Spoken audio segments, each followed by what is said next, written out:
This is our 7th launch. We actually nearly can't believe it. We were just discussing this morning. 7th season, the 7th time to begin a new season at the Lime Tree and Belltable, and it's really, I suppose, it's always a very important day for us because it's the kickstart to months and months of plenty of hard work. We've been preparing for this for quite some time. We now nearly programme about a year in advance. We're already we're that far ahead of ourselves. So we've been looking at pictures and photos and chatting about these things that are in the brochure for quite some time. So it's great to be able to here to pick up the physical brochure copy and get it out to everybody, all our audiences and friends in the city and the wider Midwest region. Can I just say, it's great to be here in this beautiful venue. We really pride ourselves in working as closely as possible with many businesses in Limerick City, but particularly the Savoy. They've always been really good to us. We have a great relationship with them, and we're delighted to be here this morning, and thanks very much to them for hosting us. So I'm going to ask the first citizen of the city and county, the Mayor James Collins, to say a few words for us and to launch the brochure.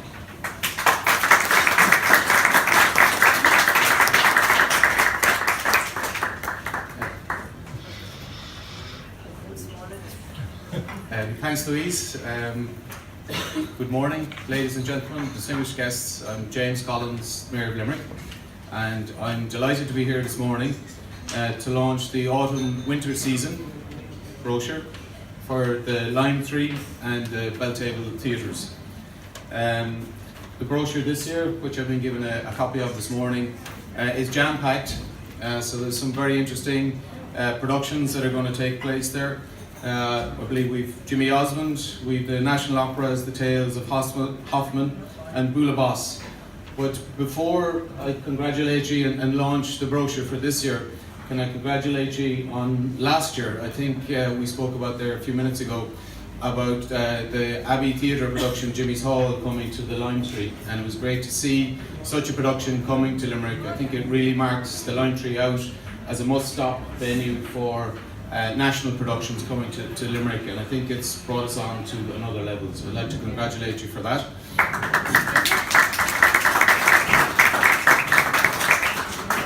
And I think it's the second year that it's happened, so not to forget Angela's Ashes in 2017 as well, so I think the Lime Tree is really going from strength to strength.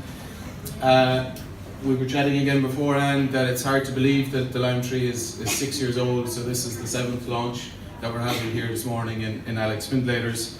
And also the Belltable has a new lease of life as well, so we're seeing the Belltable pushing on too. I think the success of both venues is that they're adaptable, so that we can have productions in theatre, music, comedy, traditional arts, school performances and conferences, and I think that's given some of the success to date. And it's important that the Lime Tree and the Belltable attract new audiences, that it's not all the same faces that are showing up to the events that are taking place. And I think the touring companies certainly have helped to raise the profile for that, but it's also important to remember our local productions as well. So I've met some people earlier today from the college players. I see the Sicilian Music Society are here as well, and Limerick Panto, and I think they have an important role to play as well throughout the year at the Lime Tree. And we've many festivals that are coming up in the short term as well, so I see some people here from the Limerick Jazz Festival as well, which is happening soon. I got an invitation to the Polish Arts Festival, Bula Boss, which I forgot to mention earlier. I'm well tuned in to what's happening with the kids, having young kids myself. Richard Harris, I think, are here somewhere as well, and Light Moves. So, as you can see, it's a very exciting programme, so I'm delighted to be here. In my term as Mayor, I've tried to put a particular emphasis and focus on helping promote the arts and culture in Limerick, and I wish you well with your new programme. Thank you very much.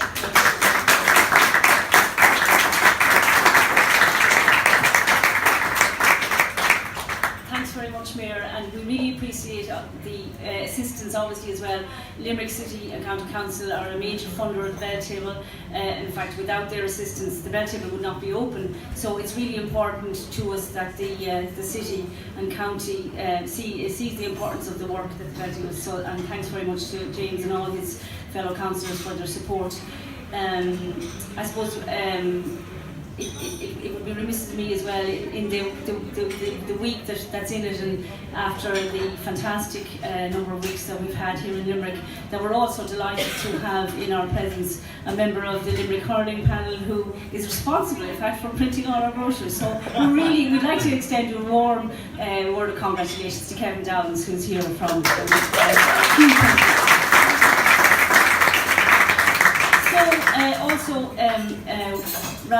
we just have a very brief layout of what's happening. Can I call now on Marketa Dowling, Programme Manager of the Belltable, and she's going to let you know what's happening in Belltable in the next couple of minutes.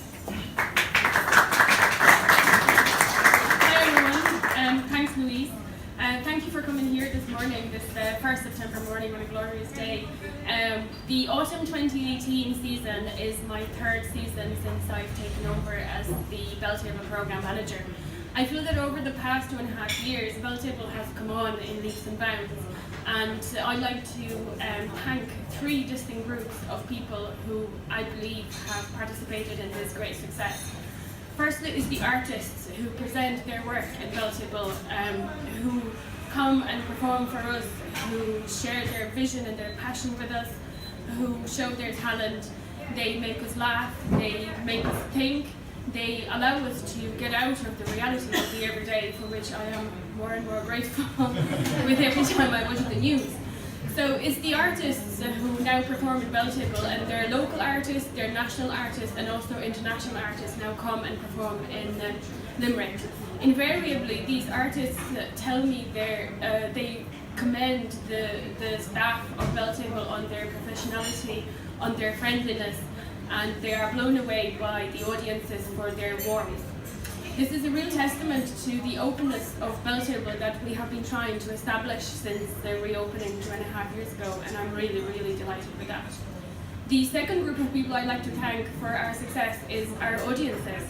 Without them, we wouldn't be here, obviously. It's our audiences who didn't give up on Belltable. It's the audiences who came back. They saw what we were trying to do. They took a punt on us, and eventually they made Belltable part of their cultural diary, for which I am really grateful.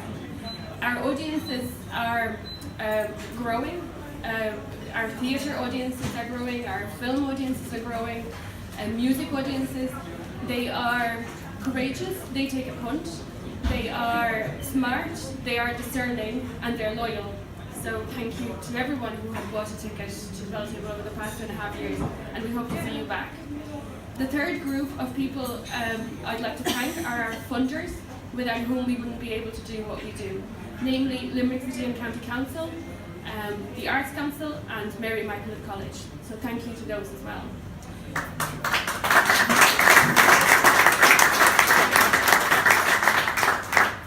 When I look at the autumn 2018 season, and I have to pick one element of it, or one strand of it, what jumps out at me is the amount of work that is presented by artists who either live and work in Limerick, who are from Limerick, or the work that is created in Limerick and for Limerick. We start the season with Button Dog Theatre Company's 10th anniversary, which is a huge achievement, and only in a few days. Then we have User Not Found, which is a production by Dante or Die. I saw this production in Edinburgh very recently, and I was blown away by it. It's still with me, so I would recommend that you book your tickets as soon as you can. It is the first event that is happening in the newly opened Townhouse Cafe downstairs in Belltable. After that, we are working with some of the finest festivals we have in Limerick: the Polish Arts Festival, Limerick Jazz Festival, Richard Harris International Film Festival, and Light Moves Festival. We also have a new relationship and an event with Narrative 4 and with the UL Centre for European Studies. We welcome Limerick theatre makers Marie Boylan and Anne Blake with their revival of their play Tan, which I hadn't seen but I'm looking forward to. I've heard a lot about it. We have a brand new play about Maureen O'Hara by Elaine O'Dwyer called Queen of Technicolor, which I can't wait to see. We have Bingo, a production by the Gaff and the Moiros community, a new play written by Carrie Barrett. And eventually, towards the end of the season, we'll see a reading of Displays, a new play by Katie O'Kelly. Katie has been the Belltable's artist residence from January this year, and she has researched and written a brand new play which takes place in Limerick. So I would urge you to come and see that. Apart from that, obviously we have a varied programme for children. We have the Bulla Bus Theatre Festival, and our film programme continues in association with the IFI.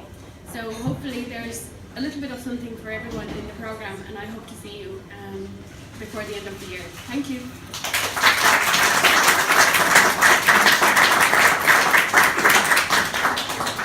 I really need an orange box or something like that. Just to be a small person.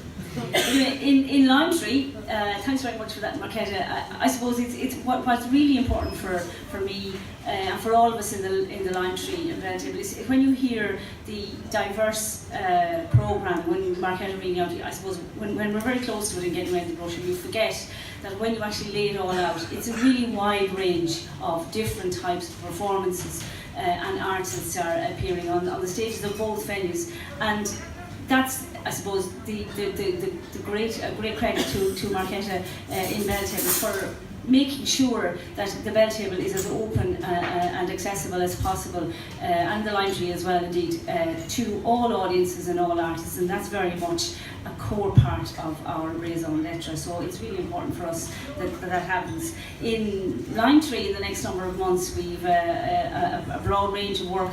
We have the very first visit, technically the very first visit of the Irish National Opera Company. They were the Irish National Opera Company is a new initiative of the Arts Council. They were launched about 9 months ago. Essentially, it's Opera Theatre Company. That was the company that won the tender, essentially, to become the National Opera Company. Now, Opera Theatre Company have been with us before, but this is the first, the debut performance, the Tales of Hoffman, will be the debut performance of the Irish National Opera Company. And I suppose it reinforces the fact that the Lime Tree Theatre, as a space, is able to bring work of very, very large scale to Limerick. Before it was built by Mary Immaculate College, that wasn't possible. So every time we were able to bring in a national company like the Abbey, like Druid, like the Irish National Opera, it's really, I suppose it's a very clear statement that Limerick is very much part of a key necklace of venues around the country that national and international touring companies want to come to. We have very broad range of my colleagues in the office are really excited about Badly Drawn Boys coming at the beginning of November. We have Michael Harding returning, who is hugely popular as ever. He speaks about his life and the nature of mental health, religion, all these kind of issues. With great aplomb, and people really love to hear him speak. So we're delighted to have him back. Obviously, college players, Blithe Spirit. I can't wait to see that play. I've never seen it, but Noel Coward is a legend in theatre. So it's great that the college players are taking this one out to put on our stages. And of course, the producers, a very funny musical that the Sicilian Music Society are presenting. The Sicilian Music Society, in fact, are about ready, not this year, but they're gearing up for a very exciting year next year. So we really look forward to working with them on that as well. They'll be 100 years old in 2019. And then, of course, finishing off the season, the ever popular and exciting and mad crew that come into us with the panto. It's every year, 14, sometimes 15 sold out performances. It's unique, and it's fantastic that so many people, and what we did, James talked about it earlier, it's really important that the venues, both venues, are really accessible to audiences across the board, and there's nothing like the Panto to bring in a huge range of audiences, and we're really delighted with them, and we love having them, and we really appreciate the fact that they can take in so many people and entertain them so well. So, ladies and gentlemen, we're, to make sure you take a brochure, spread the word, keep people coming, because that's the only way that we can keep it going. We work hard, we try to make it as open and accessible as possible, but unless we have the audiences coming in, we're really at nothing. So help us out, and thanks very much for coming, and I declare it officially launched.